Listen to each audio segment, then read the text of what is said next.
നടി ആക്രമിക്കപ്പെട്ട സംഭവം അറിഞ്ഞ് പൊതുസമൂഹം ആകെ ഞെട്ടിയപ്പോൾ അരങ്ങിലും അണിയറയിലും സൂത്രധാരനായ ദിലീപ് ശാന്തനായിരുന്നു. സംഭവം അറിഞ്ഞതിനെക്കുറിച്ച് പോലീസ് ചോദിച്ച ചോദ്യങ്ങളോടുള്ള ദിലീപിന്റെ പ്രതികരണവും കേസിൽ നിർണായകമായി.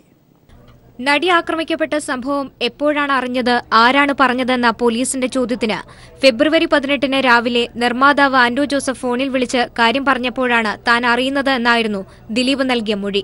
പിന്നീട് ആന്റോ ജോസഫിന്റെ മൊഴി രേഖപ്പെടുത്തിയ സന്ദർഭത്തിൽ ഇക്കാര്യം പോലീസ് ആന്റോ ജോസഫിനോടും ചോദിച്ചു. സംഭവം നടന്ന 17 രാത്രി 11:30 വിവരമറിയിക്കാൻ പലതവണ താൻ ദിലീപിനെ വിളിച്ചെങ്കിലും ഫോൺ എടുത്തില്ല.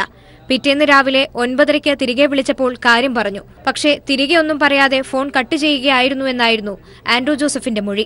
രാവിലെ 9:30 ദിലീപിന്റെ ഫോൺ വിളിയുടെ ദൈർഘ്യം 12 സെക്കൻഡ് മാത്രമാണെന്ന് പോലീസ് മനസ്സിലാക്കിയതോടെ ദിലീപിന്റെ മൊഴികൾ പൊളിഞ്ഞു. നടി ആക്രമിക്കപ്പെട്ട സംഭവം ആദ്യമായി അറിഞ്ഞത് രാവിലെ 9:30 ആന്റോ വിളിച്ചപ്പോഴാണെങ്കിൽ ആ സംഭാഷണം 12 സെക്കൻഡിൽ അവസാനിക്കുമായിരുന്നില്ല എന്ന് പോലീസ് അനുമാനിച്ചു. സംഭവ സമയം നടിയെ കാണാൻ ആന്റോ ജോസഫ് സംവിധായകൻ ലാലിന്റെ വീട്ടിൽ എത്തിയ വിവരം അറിഞ്ഞപ്പോഴാണ് ദിലീപ് രാവിലെ 9:30 തിരികെ വിളിച്ചത്. തിരികെ വിളിച്ചില്ലെങ്കിൽ ആന്റോ ജോസഫ് സംശയിക്കാൻ സാധ്യതയുള്ളതിനാലാണ് പേരിനെങ്കിലും വിളിക്കുകയും പെട്ടെന്ന് സംഭാഷണം അവസാനിപ്പിക്കുകയും ചെയ്തത് എന്നീ നിഗമനങ്ങളിലും പോലീസ് എത്തി.